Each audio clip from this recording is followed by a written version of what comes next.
San Carlos City. Formal nang binuksan ng San Carlos City Police Station ang Amputi Layag Lounge, isang pasilidad na magsisilbing lugar para sa kapulisan at komunidad. Itinuturing itong simbolo ng pagkakaisa at serbisyong nakatuon hindi lamang sa seguridad, kundi maging sa kapakanan ng mga alagad ng batas at kanilang mga kaagapay sa komunidad.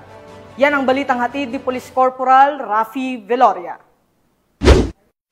Police Arbel C. Merculio, Officer in Charge ng Pangasinan Police Provincial Office, na kumatawan kay Police Brigadier General Dindo R. Reyes, Regional Director ng PRO1, bilang panauhing pandangal at tagapagsalita sa pagbubukas at pagbabasbas ng Amputi Layag Lounge ng San Carlos City Police Station noong Agosto 15 taong kasalukuyan. Naisakatuparan ang proyektong ito sa inisyatiba ni Police Lieutenant Colonel Eliazar C. Idolmo, Hepe ng San Carlos City Police Station at sa suporta ng lokal na pamahalaan ng San Carlos City, kung saan nirenovate at mas pinaganda pa ang mess hall at kusina ng istasyon bilang pagpapakita ng malasakit sa kapakanan at moral ng mga tauhan nito. Dumalo rin sa okasyon ng mga kinatawan mula sa lokal na pamahalaan, BJMP, simbahan at mga stakeholders na patuloy na sumusuporta sa mga proyekto ng PNP.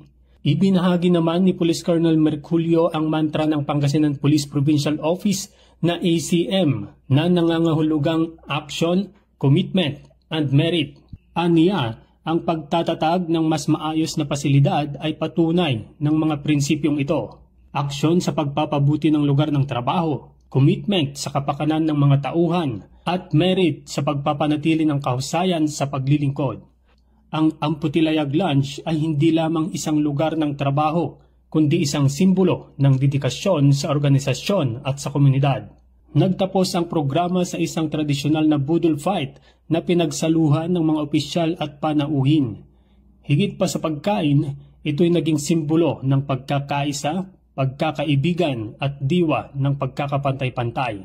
Isang paalala na sa paglilingkod sa bayan, ang kapulisan ay isang pamilya na may iisang misyon at adhikain. Mula dito sa Ilocos Region, ako ang inyong